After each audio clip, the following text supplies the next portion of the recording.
నమస్తే. ఈరోజు ఐను స్పెషల్ ఇంటర్వ్యూలో పెదకూరపాడు ఎమ్మెల్యే నంబూరు శంకర్రావు ఉన్నారు. మరి ప్రస్తుతం 2024లో కూడా వైసీపీ అభ్యర్థిగా ఆయనే పోటీ చేయబోతా ఉన్నారు. మరి ఈసారి విజయం ఏ విధంగా ఉండబోతా ఉంది, ఇక్కడ అభివృద్ధి ఏ విధంగా ఉంది, సార్ ప్రజలు ఎట్లా ఆదరిస్తారు, అదే అంశంపై మనతో మాట్లాడడానికి నంబూరు శంకర్రావు ఉన్నారు. సార్ నమస్తే. నమస్తే. ఎట్లా చూడొచ్చు, 2019లో పెదకూరపాడు ప్రజలు మీకు మంచి విజయాన్ని అందించారు. 2024లో కూడా అదే తరహాలో ఈసారి విజయం సాధించబోతా ఉన్నారా? ఇంకా బాగా మంచి గెలుపుని ఇవ్వబోతున్నారు. ఎందుకంటే 2019 కన్నా కూడా 2024 ఇంకా ఆదరణ వైఎస్ఆర్ పార్టీకి పెరిగిందని చెప్తున్నారు. అంటే మీకు 2019లో అభ్యర్థి వేరు, ఇప్పుడున్న అభ్యర్థి వేరు. 2019లోనేమో కొమ్మాలపాటి శ్రీధర్, ఇప్పుడు భాష్యం ప్రవీణ్. ఎట్లా చూస్తారు మార్పులు, ఎట్లా చూస్తారు, పోటీ ఎట్లా ఉండబోతున్నారు? ఎవరైనా ఒకటే, అభివృద్ధి సంక్షేమం కింద ఎవరు వచ్చినా కూడా ఒకటే ఉంటుంది. కాబట్టి అభివృద్ధిని సంక్షేమాన్ని చూస్తారు తప్పితే అభ్యర్థిని చూసే పరిస్థితి లేదు ఇక్కడ. అంటే ఇప్పుడు ఈ 2019 ఎన్నికలకి 2024 ఎన్నికలకి ఏమైనా వ్యత్యాసం కనపడుతుందండి అప్పటికిప్పటికి? డెఫినెట్గా కనపడుతుంది. ఎక్కడికి వెళ్ళినా కూడా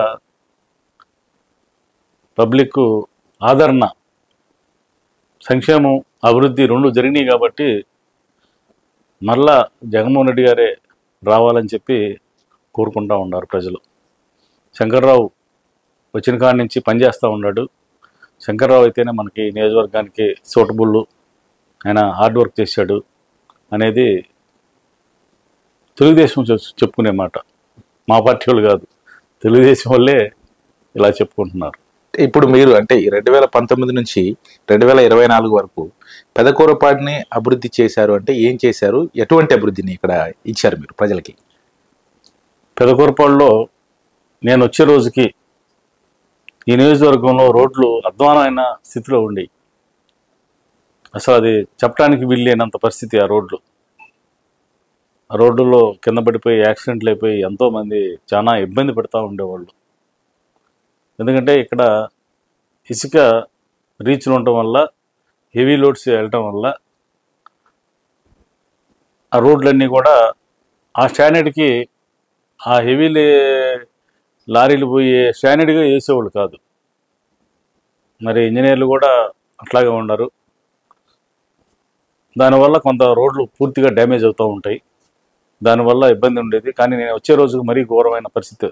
గత 20 సంవత్సరాల నుంచి రోడ్లు లేని పరిస్థితి ఇక్కడ. దాన్ని నేను స్ఫూర్తిగా తీసుకొని నేను వచ్చిన వెంటనే రోడ్లు వేస్తానని చెప్పి ఎలక్షన్లో వాగ్దానం చేయడం జరిగింది. అనుగుణంగానే నేను వచ్చిన తర్వాత ఎక్కడ విస్మరించకుండా అమరావతి బెల్లంకొండ రోడ్డు ఒక్కటే, అది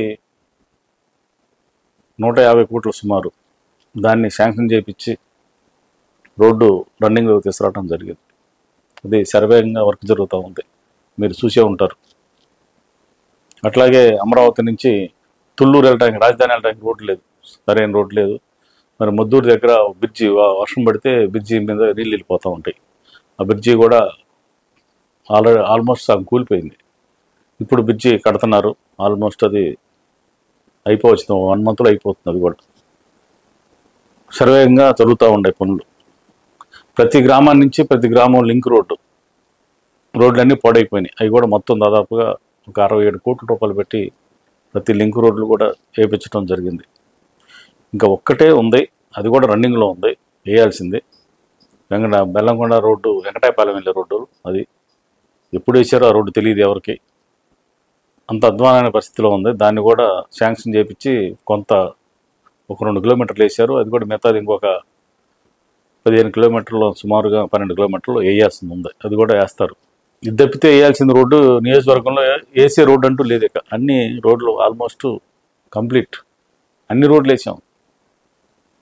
ఎవరన్నా చెప్పండి ఈ రోడ్డు వేయలేదు, ఈ రోడ్డు వేయలేదు, ఒకటే ఏదైనా తప్పితే మొత్తం ఆల్మోస్ట్ ప్రతి రోడ్డు కూడా చెప్పమంటే అన్ని రోడ్లు చెప్తాను. ఎందుకంటే నేను చేయించాను కాబట్టి అన్ని రోడ్లు నాకు గుర్తున్నాయి. అంటే ఇప్పుడు ఏమన్నా వ్యవసాయ పరంగా రైతుల పరంగా ఏమైనా చేయడానికి మీరు ఏమైనా ముందుకు వెళ్తా ఉన్నారా? ఇప్పటివరకు ఏమైనా చేశారా వాళ్ళకి? రైతులకి నేను వచ్చిన కాడి నుంచి యాక్చువల్గా 5 సంవత్సరాల్లో ఈ రోడ్డులకి, స్కూల్స్కి, హాస్పిటల్స్కే ప్రిఫరెన్స్ ఇవ్వడం జరిగింది. వాస్తవంగా లిఫ్ట్ ఇరిగేషన్లు కూడా పెట్టాను కొన్ని. ఆర్థిక పరిస్థితుల వల్ల కొంత చేయలేకపోయాను. యాక్చువల్గా ఈ నియోజకవర్గంలో పులిచింతల బ్యాక్ వాటర్ కింద నీళ్లు ఉంటాయి, 3-4 టీఎంసీలు ఉంటాయి ఎప్పుడు స్పేర్గా. దాని నుంచి లిఫ్ట్ ఇరిగేషన్ ద్వారా నాగిరెడ్డిపాలెం చెరువు కనుక నీళ్ళు పెడితే అక్కడి నుంచి బెల్లంకొండ, అచ్చంపేట, కోసూరు మండలాలకు నీళ్లు 2 పంటలకు ఇవ్వడానికి అవకాశం ఉంది. 2 పంటలకి అది ఒకటి ప్రపోజల్ పెట్టడం జరిగింది. సీఎం గారు దాన్ని అన్న ఇప్పుడు అమౌంట్ తక్కువగా ఉంది, నెక్స్ట్ దాంట్లో నీకు తప్పనిసరిగా ఇస్తానని చెప్పాడు. అట్లాగే పెదకూరపాడు లిఫ్ట్ ఇరిగేషన్ 15,000 ఎకరాలు సుమారు, అది ఆల్రెడీ శాంక్షన్లో ఉంది.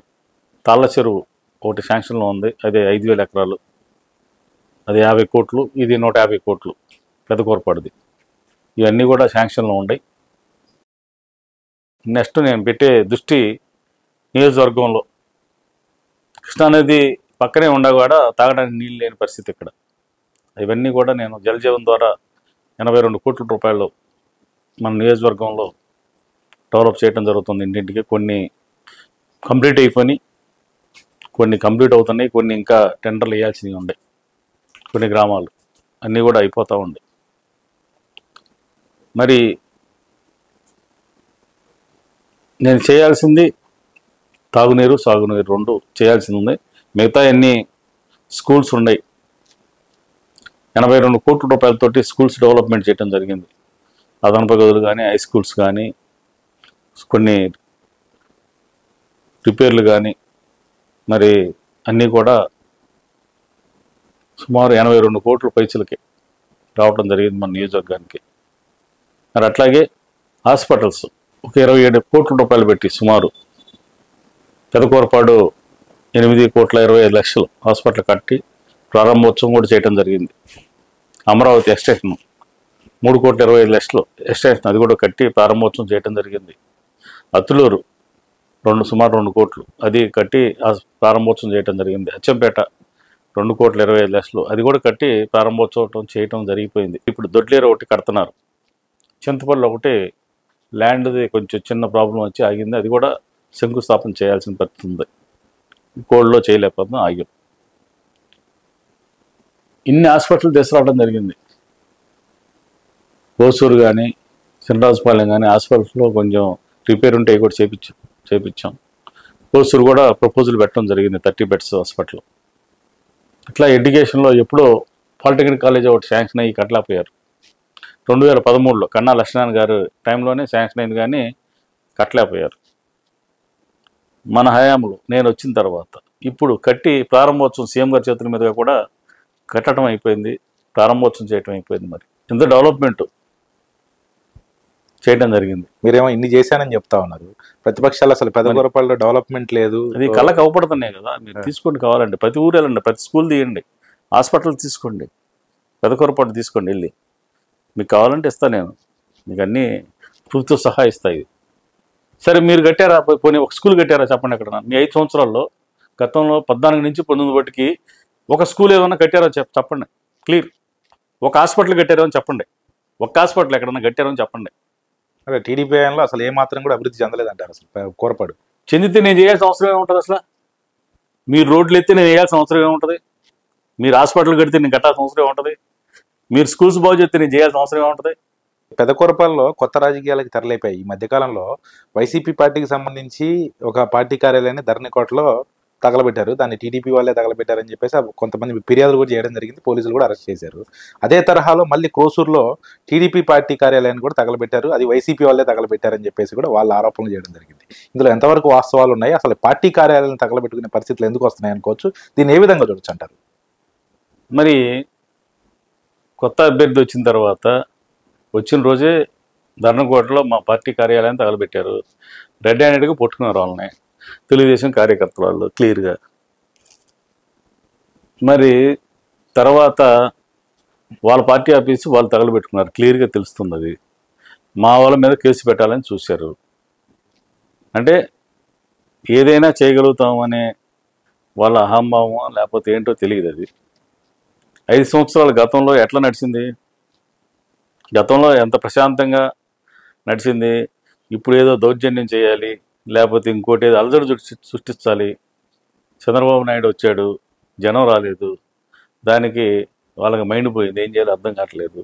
ఇట్లాంటివన్నీ పెట్టుకొని ఏదో రకంగా ఒక అలజడి సృష్టించి ఏదో రకంగా చేయాలనే ఆలోచనలో ఉన్నారు వాళ్ళు.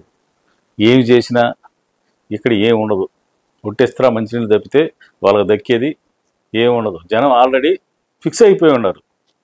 జగన్మోహన్ రెడ్డి గారి సంక్షేమం, నేను చేసిన అభివృద్ధి, జనం పబ్లిక్ ఒక పక్కకే ఒరిగిపోయి ఉన్నారు ఆల్రెడీ. తెలుగుదేశం ఎందుకు వేస్తారు? అదే ఎందుకు వేయాలి? చంద్రబాబు 2014 నుంచి 2019 వరకు అభివృద్ధి చేశాడని వేయాలా? ఏం అభివృద్ధి చేశాడో చెప్పండి మరి. అది నేను చెప్పేది. నేను చేశాను, ఇది చేశానని నేను చెప్తున్నా క్లియర్గా. మీరేం చేశారో చెప్పాలి క్లియర్గా. ఒక్కటే అడుగుతున్నా, మీరేమన్నా ఒక స్కూల్ కట్టించారా? ఏ ఊర్లో కట్టించారో చెప్పండి క్లియర్గా. నేను ఏ ఊర్లో కట్టినా చెప్తా. దొడ్డేరులో 5.5 కోట్లు పెట్టి కట్టించాను, హస్నాబాద్లో కట్టించాను, తాడూరులో కట్టించాను, కోసూరులో కట్టించాము, మరి అచ్చంపేటలో కట్టించాము. ఒక్కొక్క ఊరికైతే 4 కోట్లు 5 కోట్లు కూడా పెట్టాము. అది క్లియర్గా ఉంది. ఏ ఊరైనా తీసుకోండి, ఒక ఊరు కాదు, ఏ ఊరైనా తీసుకోండి. చంద్రబాబు మొన్న పెదకూరపాడులో పర్యటన చేశారు. నంబూరు శంకర్రావు కాదు, ఆయన శాండ్ శంకర్రావు అని కూడా ఆయన సంబోధించడం జరిగింది. మరి ఆ శాండ్లో మీరు కోట్ల రూపాయలు సంపాదిస్తున్నారని చెప్పేసి కూడా ఆయన తీవ్ర స్థాయిలో ఆరోపణలు చేశారు. చంద్రబాబు లాంటి వ్యక్తులే మీ మీద అట్లా ఆరోపణలు చేస్తే ఎట్లా చూడొచ్చు అంటారు దాన్ని? అదే వాళ్ళు సంపాదించారు కాబట్టి వాళ్ళు మా మీద ఆరోపణలు చేస్తున్నారు. మీ ప్రభుత్వంలో ఏం చేశారు? మీరు ఇసుక దోసుకుంటున్నారనే కదా మీ మీద ఎన్జిటీలో కేసు పడి 100 కోట్లు పెనాల్టీ కట్టారు గవర్నమెంట్. మీరు కట్టారు కదా, 100 కోట్లు పెనాల్టీ కట్టారు కదా. మా ప్రభుత్వం ఏం చేస్తుంది?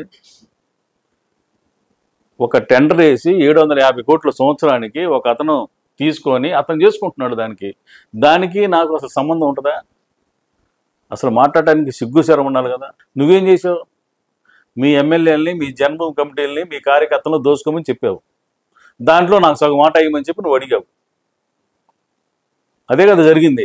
నదిలో పోతుంటే నువ్వు హెలికాప్టర్లో పోతా, ఏంది ఇన్ని లారీలు ఉన్నాయని చెప్పి పిలిపించి అతని దగ్గర, మాజీ ఎమ్మెల్యే గారి దగ్గర నువ్వు డబ్బులు వసూలు చేసింది 100 కోట్లు నిజం కాదా? అది మళ్ళీ నీకు ఎలక్షన్లో ఎత్తా అని చెప్పింది నిజం కాదా? నీ చుట్టూ పోయినసారి ఎలక్షన్లో తిరిగింది నిజం కాదా? డబ్బులు ఇవి నిజం కాదా? ఎవరు దోచుకునేది, ఎవరు చేసేది? నువ్వు నన్ను అంటావా? అందుకని నేను ఎన్నాళ్ళ నుంచి కూడా చంద్రబాబు గారి మీద ఎప్పుడు నేను మాట్లాడలా. వాస్తవంగా ఎప్పుడు నేను అనలా. చూసాం. నా సంగతి ఏందో అందరూ తెలుసు. ఇక్కడ తెలుగుదేశం నాయకులు తెలుసు, బయట నాయకులు తెలుసు నేనేందో. ఎప్పుడు కూడా చంద్రబాబు గారి మీద నన్ను ఏమన్నాడు? తెలంగాణ నుంచి చీప్ లెక్క తెచ్చుకొచ్చి నేను ఇక్కడ అమ్ముతున్నానంట. ఆ వయసు మాట్లాడటానికి నోరాది ఏంది? అతను ఎవడో రాసిస్తే అతను చదివే పరిస్థితిలోకి వచ్చాడంటే చంద్రబాబు, అతను అయిపోయినట్టే కదా లెక్క. ఇంకోటి కూడా గట్టిగా చెప్తా ఉన్నారు. మొన్న సెకండ్ సభ పెట్టినప్పుడు కూడా నంబూరు శంకర్రావు గెలిస్తే నేనే టీడీపీలోకి వస్తానని చెప్పేసి అందరినీ అడుగుతా ఉన్నారు. ఆయన టీడీపీలో చేరడానికి కూడా ఇట్లా చేశారని చెప్పేసి కూడా ఆయన స్వయాన అన్నారు నిన్న సభలో. మీరు ఎట్లా చూస్తారు దాన్ని? అదే ఎవడో స్లిప్ రాసిస్తే నువ్వు మైండ్ పోయిన మాటలు మాట్లాడుతున్నావు. అంటే ఉదాహరణ చెబుతున్నా నీకు. అతనికి వయసు మళ్ళీపోయి మైండ్ పోయింది కాబట్టి ఎవడో రాసిచ్చినాయి. నీకు 40 సంవత్సరాల అనుభవం ఉంది. ఏ నియోజకవర్గం ఏంటో నీకు తెలుసు అసలు. అంటే అధికారంలో ఉన్న ఎమ్మెల్యే గురించి కూడా నువ్వు తెలుసుకోని పరిస్థితిలో ఉన్నావంటే, ప్రతిపక్షంలో 5 సంవత్సరాలు ఉండి నువ్వు ఏ నియోజకవర్గం ఏ పరిస్థితిలో ఉందో నువ్వు తెలుసుకోలేకపోతే అసలు నువ్వు నాయకుడు ఎట్టవుతావు? అసలు నాయకుడిగా మేమైతే ఎప్పుడు మేము అనుకోలే ఎప్పుడు కూడా. ఒకప్పుడు అనుకునేవాళ్ళం, హైదరాబాద్లో ఉండేటప్పుడు ఒక నిజమా ఇతను చెప్పేది అంతా నిజం అనుకునేవాళ్ళం. తర్వాత చెప్పేవన్నీ కూడా మీడియా సృష్టి అని మాకు తెలిసింది. వాస్తవంగా ఏమంటాడు అతను? మేము గెలిస్తే అమరావతి బెల్లంకొండ రోడ్డు వేపిస్తాడంట. ఆల్రెడీ రన్నింగ్లో ఉండి అయిపోవచ్చింది, కోసుల దాకా అయిపోవచ్చింది. 20 కిలోమీటర్లు అయిపోయింది, ఇంకో 20 కిలోమీటర్లు ఉంటుంది. అతను ఏమంటాడు? మేము గెలిస్తే రోడ్డు వేపిస్తామని చెబుతున్నాడు. డబుల్ రోడ్డు మేము గెలిస్తే ముద్దూరు దగ్గర బ్రిడ్జి కట్టిస్తాడంట. ఆల్రెడీ కట్టం అయిపోయింది, ప్రారంభోత్సవానికి రెడీగా ఉంది. అంటే అతను ఏంటంటే ఒక మీడియా సృష్టి, ఇదంతా మేమే చేసామని చెప్పుకోవటానికి అతను భ్రమ. ఇంకోటి ఏంటంటే తెలుగుదేశంలోకి మా పార్టీలోకి మీరు రానియమంట. ఎవడు? నేను అడిగాను నిన్నే అన్న రానియమని. ఎవడికి చెప్పాను చెప్పనండి అసలు. మా తాతల కాంగ్రెస్, మా నాన్నల కాంగ్రెస్, మేము కాంగ్రెస్. తర్వాత రాజశేఖర రెడ్డి గారి అభిమానంతో మేము రాజశేఖర రెడ్డి గారి తనయుడి దగ్గరికి ఆయన చనిపోవటం వల్ల మీ కుటుంబానికి టీడీపీకి ఎటువంటి సంబంధం లేదు అసలు. ఇటు వచ్చాం మేము, జగన్మోహన్ రెడ్డి దగ్గరికి వచ్చాం. అంతేగాని మీకు ఎప్పుడన్నా సపోర్ట్ చేసామా? ఎప్పుడన్నా తెలుగుదేశం నాయకులు అందరూ తెలుసు కదా మేమేంటో. వీళ్ళందరూ నా గురించి ఎర్రపనేని శ్రీనివాస గారికి కానీ, ఆల్బర్ట్ రాజాకి కానీ, ప్రతిపాటి పుల్లారావుకి కానీ నా గురించి అందరికీ తెలుసు. పోయినసారి మాట్లాడినప్పుడే చెప్పారు, శంకరరావు అలాంటి కాదండి ఇదండి అని చెప్పారు. మళ్ళీ సిగ్గు లేకుండా అక్కడికి వచ్చి మళ్ళీ అదే మాట మాట్లాడుతుంటారు. నీకు మైండ్ లేదు కదా, మైండ్ పోయింది కదా, అందుకని నువ్వు మాట్లాడుతూ ఉండవు. నాకు తెలిసి మీరు చంద్రబాబును విమర్శించడం అనేది, చంద్రబాబు మీద ఈ రకంగా మాట్లాడడం అనేది ఇది ఈ మధ్య కాలం మొదటిసారి కోసూరులో మీటింగ్ పెట్టిన తర్వాతే నేను మాట్లాడుతున్నా. నా మీద ఆరోపణలు చేశాడు కాబట్టి, లేకపోతే నేను ఆయన మీద చేయాల్సిన అవసరం నాకు లేదే లేదు. ఆయన వయసుకు గౌరవించాను ఎన్నాళ్ళ నుంచి. అమరావతిలో మాట్లాడినా కూడా ఏముందలే పెద్దోడు, ఎవడో చెప్పిన మాటలు మాట్లాడుతున్నాడు, ఏదో రాజకీయంగా మాట్లాడుతున్నారు కదా. ఇంకంటే ఒకసారి మాట్లాడి, 2 సార్లు మాట్లాడి, 3 నీ కొడుకు మాట్లాడి, నువ్వు మాట్లాడి నా మీద ఆరోపణలు చెప్తే నిజం అనుకోవాలి జనం. నిజం అనుకుంటారు కదా నేను మాట్లాడకపోతే. అందుకు మాట్లాడా. ఒకసారి చెప్పిన తర్వాత, 2 సార్లు చెప్పిన తర్వాత, 3 సార్లు చెప్పిన తర్వాత కూడా నేను మాట్లాడకపోతే, ఓహో శంకర్రావు ఇది నిజమే కావాలా, శాండ్ చేస్తున్నాడు కావాలా, లెక్కర్ తెచ్చి అమ్ముతున్నాడు కావాలా, ఈ రోడ్లు ఇతను వేయలేదు కావాలా అనుకుంటారు కదా. కళ్ళకి కట్టినట్టు కనపడుతుంది కదా. గ్రౌండ్ లెవెల్లో ప్రజలకు అన్ని తెలుస్తూ ఉంటాయండి. అది ప్రజలకు తెలుసు కాబట్టి నేను కూడా ఊరుకుంది. ఇప్పుడు దాకా నేనేం పని చేస్తున్నాను, ఇక్కడ 5 సంవత్సరాల్లో ఎంత కష్టపడ్డానో, ఏం చేశానో నాకు తెలుసు. ఎంత కష్టపడి ఎన్ని డెవలప్ చేశానో ఖచ్చితంగా. ఎందుకంటే 2024 ఎన్నికల్లో ఎవరో చెప్తేనో, ఎవరో ఆరోపణలు చేస్తేనే నమ్మే పరిస్థితి అయితే జనాలు లేరు. ఎవరిని ఎన్నుకోవాలి, ఎవరు అభివృద్ధి చేశారనేది మాత్రం ఖచ్చితంగా ప్రజలకు ఒక అవగాహన ఉంటుంది కదండి. అవగాహన లేకుండా ఉండదు. ఎక్కడికి వెళ్ళినా నీరాజనం ఎందుకు పడుతున్నారు, నాకు ఎందుకు పడుతున్నారు, జగన్మోహన్ రెడ్డి గారికి ఎందుకు పడుతున్నారు నీరాజనం? జనం ప్యాలెస్లో కూర్చుంటాడు, తాడేపల్లి ప్యాలెస్లో కూర్చొని బయటికి రాడు. ఎందుకు రావాలి బయటికి జగన్మోహన్ రెడ్డి గారు? పరిపాలన చేయాలా, పబ్లిక్ మీటింగ్లు పెట్టాలా? నీలాగా అబద్ధాలు చెప్పడం, గ్రాఫిక్స్ చెప్పడం, ఇదే నువ్వు చేసేది. ప్రతివాడు మీడియాని పెట్టుకొని, అవునా కదా? నువ్వు మీడియం పెట్టుకొని పొద్దుకులు సైకో అంటున్నావు, దుర్మార్గమైన పాలన అంటావు, ఇంకోటి అంటావు, శ్రీలంక అయిపోతుంది అంటావు, ఇంకోటి ఏదో చెబుతావు. నీకు అవసరం, నువ్వు ప్రతిపక్ష నాయకుడు. జగన్మోహన్ రెడ్డికి ఏం అవసరం? ఆయన పరిపాలన చేయాలి. 5 సంవత్సరాలు ప్రజలకు ఇచ్చింది హామీలు నెరవేర్చాలి ఆయన. అందుకనే అక్కడ ఉండి పరిపాలన చేస్తున్నాడు. ఇప్పుడు ఎలక్షన్లు వచ్చినాయి, బయటకు వచ్చాడు. బయటకు వచ్చిన తర్వాత ఏం జరుగుతుందో చూశారు కదా. జగన్ని చూడటానికి జన సమూహం ఎక్కడ పడితే అక్కడ. మీరు జనసమూహం అంటే ఒక విషయం మిమ్మల్ని అడగాలనిపించింది. నిన్న విజయవాడలో జగన్మోహన్ రెడ్డిపై జరిగినటువంటి దాడిని ఏ విధంగా చూడొచ్చు అంటారు? వాళ్ళు మాత్రం ఇదంతా హైపాక్ టీం చేసినటువంటి సృష్టి అని చెప్తా ఉన్నారు. దాన్ని ఎట్లా చూడొచ్చు అంటారు? అది పిరిగి బంద చర్య. ఇట్లాంటి ఎన్ని కూడా జగన్మోహన్ రెడ్డి గారికి ఎన్ని వేషాలు వేసినా అతను గెలుపు ఆపడం అనేది ఎవడ తరమో కాదు. అదే ఇక్కడ తగిలింది అనుకో, ఏమయ్యేది? ఇక్కడ తగిలితే కనుపోయేది కదా. ఇక్కడ తగిలింది కాబట్టే కదా. అంటే వాళ్ళు చేయించుకుంటారా? అంటే ఎక్కడో ఉండేస్తే ఎక్కడ తగిలిద్దో తెలిసిద్దే. ఆ తర్వాత కూడా చంద్రబాబు మీద రాళ్ళు ఇస్తారని, అటు పవన్ కళ్యాణ్ మీద రాళ్ళు ఇస్తారని, అదే వాళ్ళ సృష్టి అంతా. ఇవన్నీ ఎట్లా ఉన్నాయంటే చెప్పుకోవడానికే ఉంటాయి. జగన్మోహన్ రెడ్డి అనే అతను జనాల్లో నుంచి పుట్టిన అతను. వాళ్ళ నాన్న కానీ ఆయన కానీ జనాల కోసం ప్రాణం ఇస్తారు. వాళ్ళు చెప్పిన పని చేయటానికి 100% ప్రయత్నిస్తారు. మనం చెప్పిన పని చంద్రబాబు చేయడు కదా, ఒకటి కూడా చేయడు కదా. నువ్వు రైతులకు హామీ ఇచ్చావు, ఒక్క హామీ అయినా నెరవేర్చావు నువ్వు. అసలు చంద్రబాబు అనేవాడు ఒక పథకం పెట్టాడు ఏదన్నా? నీ పేరు చెప్పుకోవడానికి నీకు ఉందా అసలు ఏదన్నా? ఇది నాది చంద్రబాబు మార్క్ అనేది ఏదన్నా ఉందా? ఇక్కడికి వచ్చి అబద్ధాలు చెబుతాడు. కోసూరు వచ్చి పెదకూరపాడులో ఐటీ కంపెనీ కడతాడంట. నీకుండా విజయవాడలో కట్టడం చేతకలేదు కానీ పెదకూరపాడులో కడతాడంట. అసలు చెప్పడానికి ఏమైనా ఉందా? ఈడేంది ఎట్లా చెబుతున్నారని జనం లేచిపోతున్నారు. అది ఎట్లా చూడొచ్చు? మీ పల్నాడులో మొన్న బీజేపీతో ఎప్పుడైతే కూటమి ఓకే అయిందో, ఆ ముగ్గురు కలిసి వెళ్తున్నప్పుడు సభ జరిగింది. సభ జరిగినప్పుడు నరేంద్ర మోడీ కనీసం జగన్పై విమర్శించడం కానీ, అదేవిధంగా రాష్ట్రానికి ఏం చేస్తున్నా చెప్పడం కానీ జరగలేదు. దాన్ని ఎట్లా చూడొచ్చు అంటారు? ఆ కూటమిలో ఆ సభను ఎట్లా చూడొచ్చు అంటారు? ఆ సభతోటే చంద్రబాబు నాయుడు గ్రాఫ్ అనేది పడిపోయింది. కాళ్ళ ఏళ్ళబడి దండం పెట్టి మీకు ఒక కార్యకర్తలాగా పనిచేస్తానని చెప్పి అక్కడ ఒప్పుకొని వచ్చాడు. ఇది వాస్తవం కాదేమో చెప్పండి మరి. దండం పెట్టి వాళ్ళకి, అమిత్ షాకి దండం పెట్టి మీ కార్యకర్తలాగా పనిచేస్తానని నేను బతికున్నంత కాలం అని చెప్పి పొత్తు పెట్టుకోవడానికి ఎంపర్లాడి ఆ పొత్తు పెట్టుకొని వచ్చాడు. దేనికి పొత్తు పెట్టుకున్నాడు? ప్రత్యేక హోదా ఇస్తా ఉన్నారా? మరి రైల్వే జోన్ ఇస్తా ఉన్నారా? స్టీల్ ప్లాంట్ ఏమైనా ఉంచుతా ఉన్నారా? మరి దేనికి నువ్వు పొత్తు పెట్టుకున్నావు ఇప్పుడు? కేవలం ఎలక్షన్లు చేసుకుందాం, ప్రభుత్వం ఉంటుంది, లేకపోతే ఎలక్షన్ కూడా చేసుకునేరేమనే భయంతో నువ్వు పెట్టుకున్నావు. అవునా కదా? మరి నువ్వు దేనికి ఇడిపోయావు? బీజేపీతో ఎందుకు ఇడిపోయావు? ఆ రోజున చెప్పాలి కదా, ఎందుకు ఇడిపోయావు చెప్పాలి, కారణం చెప్పాలి కదా. ప్రత్యేక హోదా లేదు, మోడీ దుర్మార్గుడు, మోడీ విదేశాల పారదోలుతారు, ఆ రోజు అట్లా మాట్లాడావు. ఇవాళ మోడీని ఏమన్నా పొగుడుతూ ఉండవు. అసలు నీదేనా నోరు? అది ఎటైనా మాట్లాడుతావు నోరు. మాట్లాడేది అంతా దుర్మార్గం.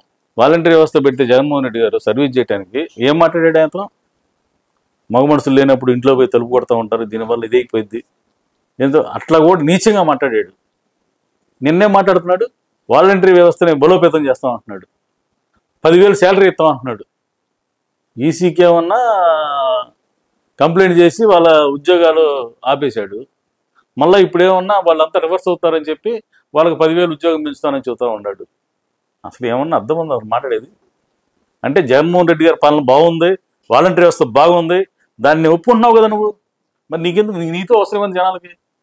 జగన్మోహన్ రెడ్డి గారి పాలన బాగున్నప్పుడు నీతో అవసరమైంది, నీకెందుకు వేయాలి ఓటు జనం? నేను ఇది ఒక్కటే పాయింట్ అడుగుతున్నా. లేదు 2014 నుంచి 2019 వాటికి మేము చేసిన పరిపాలన జన్మభూమి కమిటీలు ఎత్తామని చెప్పి నీకు దమ్ముంటే, మళ్ళీ మేము పెట్టిన వాలంటరీ వ్యవస్థనే బలోపేతం చేస్తాం, శాలరీలు పెంచుతామని ఎందుకు చెబుతున్నావు? వద్దన్నాడు, సిగ్గు శర్మ లేకుండా ఎందుకు చెబుతున్నావు? జగన్మోహన్ రెడ్డి గారు సంక్షేమ కార్యక్రమాలు ఎత్తుంటే ఏం చెప్పావు నువ్వు? శ్రీలంక అయిపోతుందని చెప్పావు కదా, చెప్పావు లేదా? మరి నువ్వు అంతకన్నా పెంచుతాను ఎట్లా చెబుతున్నావు ఇప్పుడు నువ్వు? అంటే జగన్మోహన్ రెడ్డి గారు సంక్షేమం ఇస్తున్నాడు మంచిదని ఒప్పుకున్నావు కదా, ఇంకా నీకెందుకు పరిపాలన ఎందుకు? నువ్వు 2014 నుంచి 2019 వరకు ఏం చేసావు? ఆంధ్రప్రదేశ్కి ఏం చేసావు? డబ్బులే పంచాడు, ఓకే. ఆర్థికంగా పేదవాడి కుటుంబాలు బలపడ్డాయి, కొనుగోలు శక్తి పెరిగింది, వాళ్ళకి అన్ని రకాలుగా వాళ్ళకి పెరిగింది. నువ్వేం చేసావు చెప్పు? ఒకటి చేసావు, ఒక సంక్షేమ కార్యం ఇచ్చావు ఒకటికన్నా. నువ్వు పెన్షన్లు ఎంత ఇచ్చింది ఆ రోజున? 1000 రూపాయలు. ఈరోజు ఎంత ఇస్తున్నారు? లాస్ట్ 2 నెలలను 2,000 చేసావు. నేను చేశానని చెబుతావు గొప్పగా నువ్వు. జగన్మోహన్ రెడ్డి గారు ఇస్తానని చెప్పిన తర్వాత చేసావు నువ్వు. ఇప్పుడు 3,000 చేశాడు జగన్మోహన్ రెడ్డి, 3,000 నడుస్తూ ఉంది. నువ్వు ఇప్పుడేం చెబుతున్నావు? 4,000 రూపాయలు ఇస్తాడంట, గడిచిన 3 నెలలకు కూడా ఇస్తాడంట. అసలు ఏమన్నా అర్థం ఉందా నువ్వు మాట్లాడేది? మీరు 5 సంవత్సరాల నుంచి పబ్లిక్లోకి వెళ్తా ఉన్నారు. ఇప్పుడు ఎలక్షన్ ఎన్నికలు వచ్చినాయి, ఇంకొక 20 రోజుల్లోనే ఎన్నికలు ఉన్నాయి. ఇప్పుడు ఈ 5 సంవత్సరాల నుంచి పబ్లిక్లోకి వెళ్తా ఉంటే పబ్లిక్ నుంచి, ప్రజల నుంచి ఎటువంటి ఆదరణ ఉంది? ఎట్లా వాళ్ళు ఏమైనా చెప్తా ఉన్నారా మీకు? ఇంకా మాకు కొన్ని ఈ రకంగా చేయాలి మీరు అని చెప్తా ఉన్నారా? జగన్మోహన్ రెడ్డి గారు చేసిన సంక్షేమ కార్యక్రమాల వల్ల అందరూ కూడా ఆర్థికంగా బలపడ్డారు. కుటుంబానికి 1,00,000, 2 లక్షలు, 3 లక్షల రూపాయలు పిల్లలు ఫీజు రింబర్స్ కానీ, మరి అట్లాగే ఏదైనా ఒంట్లో బాగోకపోతే అనారోగ్యం వల్ల హాస్పిటల్కి వెళ్తే ఎంతైనా హాస్పిటల్లో ఫ్రీగా చేయటం కానీ, హాస్పిటల్లో అసలు ఇవాళ మనకు కావాల్సింది ఏంటి? విద్య, వైద్యం మెయిన్, ఉండటానికి ఇల్లు. అవునా? ఈ 3 కదా, ఈ 3 కూడా సమకూర్చాడు కదా జగన్మోహన్ రెడ్డి గారు. మరి నువ్వు అంత సీనియర్వే, ఒక్క పని చేసావా? నీ జన్మలో ఒక పని చేసావా? పేదవాడికి ఏమైనా చేసావు నువ్వు? ఎస్సీలకు కానీ, బీసీలకు కానీ, మైనార్టీలకు కానీ, వీళ్ళందరికీ ఏమైనా ఒక్క పని చేసావు నువ్వు? జగన్మోహన్ రెడ్డి గారు చూడండి, చదువుకోవడానికి స్కూల్స్ బాగు చేయించాడు, ఇంగ్లీష్ మీడియం పెట్టించాడు, స్కూల్ పంపిస్తే 15,000 రూపాయలు ఇస్తున్నాడు. వాళ్ళ పిల్లలు మళ్ళీ పనికి పంపించకుండా ఉండాలని చెప్పి 15,000 ఆర్థికంగా సాయం చేస్తున్నాడు అమ్మఒడి ద్వారా. మరి వాళ్ళ చదువు అనేది అంతకుముందు మన ఎంత ఉండేది? మన గవర్నమెంట్ వచ్చే రోజుకి 67% ఉండేది. ఈ రోజు పెరిగింది కదా. ఎందుకు పెరిగింది? అందరూ చదువుకుంటున్నారు కాబట్టి పెరిగింది. మరి అట్లాగే వైద్యం, ఆరోగ్యశ్రీ నువ్వు సక్రమంగా చేసావా? అంబులెన్స్ ఉంచావా? మొత్తం కొలాబ్ చేసావు. మరి ఈ రోజున 104 కానీ, 108 కానీ, ఇవన్నీ మరి హాస్పిటల్స్ కానీ, హాస్పిటల్స్ చూడండి ఎలా ఉండేవి అసలు. ఏ హాస్పిటల్ తీసుకోండి, గవర్నమెంట్ జీజీహెచ్ తీసుకోండి గుంటూరు, ఎట్లా ఉందో, ఎలాంటి వైద్యం జరుగుతుందో చూడండి అసలు. నేను ఉదాహరణ చెబుతున్నా, వాస్తవంగా ప్రైవేట్ హాస్పిటల్లో ఇంకా లాభం లేదండి ఈ పేషెంట్ తీసుకెళ్ళండి అంటే, నేను తీసుకొచ్చి గవర్నమెంట్ హాస్పిటల్లో పెట్టి బతికించిన పేషెంట్లు 5 ఉన్నాయి. పెదకూరపాడు నుంచి అండి, పెదకూరపాడు నియోజకవర్గంలో అంత ట్రీట్మెంట్ జరుగుతుంది గవర్నమెంట్ హాస్పిటల్. డాక్టర్స్ని ఎంతమందిని రిక్రూట్మెంట్ చేశారండి? నీ జన్మలో ఎప్పుడైనా చేసావా డాక్టర్స్ని? బాబు వస్తే జాబ్ వస్తే ఇప్పుడు చూస్తూ ఉండవు అబద్ధాలు. మీ 5 సంవత్సరాలు ఎంతమందికి ఇచ్చారు ఉద్యోగాలు? 30,000 మందికి వచ్చినాయి. జగన్మోహన్ రెడ్డి గారు ఎంతమందికి ఇచ్చాడు? ఏమీ లేదని చూస్తున్నావు కదా, నువ్వే చూస్తున్నావు మొన్న. అది కూడా మళ్ళీ ఏమీ లేదని నువ్వే చెప్పేది మీడియా ద్వారా. 1,40,000 సచివాలయ వ్యవస్థ ఉంది, ఈ వాళ్ళు కనుక చేస్తే 2 రోజులు ఇవ్వచ్చు పెన్షన్లు అని నువ్వే చెబుతున్నావు. మరి ఇచ్చారు కదా, జాబ్స్ ఇచ్చారు కదా, డాక్టర్స్ ఇచ్చారు కదా, టీచర్స్ ఇచ్చారు కదా, కొన్ని మొన్న 98 బ్యాచ్ కూడా ఇచ్చారు కదా. అంటే 2,30,000 అక్షరాలా ఇచ్చారు. గవర్నమెంట్ జాబులు వచ్చినాయి. పేపర్ ఆన్ పేపర్ ఇది, నోటి మాటలో నీలాగా మీడియా పెట్టుకొని పరిపాలన చేయట్లేదు జగన్మోహన్ రెడ్డి గారు. మరి ఇవన్నీ వచ్చినాయి కదా, ఎట్లా వచ్చింది? నీకు మీడియా ఉందని చెప్పి జగన్మోహన్ రెడ్డి గారిని ఒక భూతంలాగా చూపిస్తూ ఉండవు. 2024లో పెదకూరపాడులో మళ్ళీ వైసీపీ జెండా ఎగరబోతుందా? ఏమంటారు మీరు? పెదకూరపాడులో 25,000 వైసీపీ జెండా ఎగరబోతుంది. జగన్మోహన్ రెడ్డి గారు మళ్ళా 151 సీట్లకు మించి ఆంధ్రప్రదేశ్లో ముఖ్యమంత్రిగా ప్రమాణ స్వీకారం చేయబోతున్నాడు. ఇక్కడ నంబూరు శంకర్రావు పెదకూరపాడులో ఎమ్మెల్యేగా ప్రమాణ స్వీకారం చేయబోతా ఉన్నారు. అక్కడ జగన్మోహన్ రెడ్డి గారు చేస్తా ఉన్నాడు. ఈసారి ఏమన్నా మీరు మంత్రి పదవి ఏమన్నా రావచ్చా? ఏమన్నా కుల సమీకరణాల రీత్యా ఏమన్నా రాకూడదని ఏమన్నా ఉందా? ఉండదు. ఏమన్నా ఉందా? అవకాశం ఉందా? ఎందుకు ఉండదు? ఉంటది. ఉండదని ఏమన్నా ఉందా? ఏంది? పనిచేసే వాళ్ళకి ఖచ్చితంగా ఆదరిస్తారు కదా. ఆయన కంపల్సరిగా ఆయన చూసుకుంటాడు.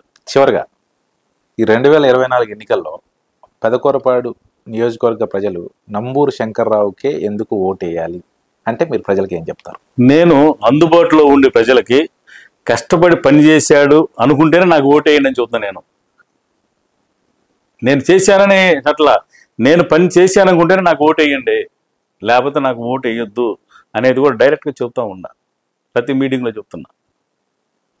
నేను మీకు అందుబాటులో ఉండి మీకు పని చేస్తానని నమ్మకం ఉంటేనే ఇక్కడ ప్రశాంతమైన జీవితం 5 సంవత్సరాలు ఎలా గెలిచిందో రాబోయే 5 సంవత్సరాలు కూడా అలా గెలవాలంటే నేను కష్టపడి పని చేస్తాను, మీకు అందుబాటులో ఉంటాను, ఇక్కడ పని జరిగిద్ది నా మీద నమ్మకం ఉంటేనే నాకు ఓటేయండి. లేక మీరు పని చేశారని భావిస్తేనే ఓటేయండి. అంతే. రైట్. మొత్తంగా చూడొచ్చు, నియోజకవర్గంలో నేను పని చేస్తేనే నాకు ఓటేయండి అని చెప్తా ఉన్నారు. దానికి తోడుగా ఇక్కడ చాలా గత కొంతకాలంగా జరగని అభివృద్ధి ఇక్కడ ఎన్నో చేశాము, అది ప్రజలకు తెలుసు, ప్రజలు చూసుకుంటారు, ఎవరో చెప్తే నమ్మే పరిస్థితుల్లో ప్రజలు లేరని కూడా నంబూరు శంకర్రావు చెప్తా ఉన్నారు. మళ్ళా ఒకటి, ఈ ప్రాంతం డెవలప్ అవడానికి అసలు విషయం మర్చిపోయాను మీకు చెప్పటం. కృష్ణానది మీద బ్రిడ్జి కూడా శాంక్షన్ చేయించి టెండర్ కూడా అయిపోయింది. జగ్గీపేటకను మనకి మాదిపాడు ఇటు అచ్చంపేట కలవటానికి 66 కోట్ల రూపాయలు. ఆ బ్రిడ్జి వస్తే ఈ ప్రాంతం ఒక్కసారిగా డెవలప్మెంట్లో కమర్షియల్గా డెవలప్ అవడానికి ఎక్కువ అవకాశం ఉంది. విజయవాడ నుంచి తిరిగి రాకుండా ఇటు నుంచి వచ్చేయచ్చు మన వాళ్ళు, నేరుగా విజయవాడ నుంచి వచ్చే, జగ్గీపేట నుంచి వచ్చేసి ఇటు మదర్ నుంచి వచ్చేవాళ్ళు కానీ, వరంగల్ నుంచి కానీ, ఖమ్మం నుంచి కానీ, హైదరాబాద్ నుంచి, సూర్యాపేట నుంచి ఇటు వచ్చే వాళ్ళకి దాదాపు 80-90 కిలోమీటర్ల డిస్టెన్స్ తగ్గిపోతుంది. 2 గంటల జర్నీ తగ్గిపోయింది. అది ఎప్పట్లో పూర్తి అవ్వచ్చు అనేది 1.5 yearలో పూర్తి చేస్తాను. 1.5 year డెఫినెట్గా పూర్తి చేస్తాను 1.5 yearలో. ఈసారి ఖచ్చితంగా కళ నెరవేరుతుంది, అనుమానమే లేదు. ఈ ప్రాంతం డెవలప్మెంట్లో నా మార్క్ అనేది కనపడాలి అనే దాంతో కసిగా పని చేస్తున్నాను. ఈ ప్రాంతం 3-4 పాయింట్లే తీసుకున్నాను నేను. Roads, bridge, water, small scale industries, ఈ 4 మీద నేను పని చేస్తున్నాను. పూర్తిగా సక్సెస్ అవుతాను నేను. 2019 నుంచి 2024 మధ్యలో మీరు ఈ నియోజకవర్గాన్ని కనుక అభివృద్ధి చేస్తే ఖచ్చితంగా ప్రజలు మీకు 2024లో మళ్ళీ పట్టం కడతారు, కట్టాలని ఆశిస్తున్నాం. నమస్తే అండి.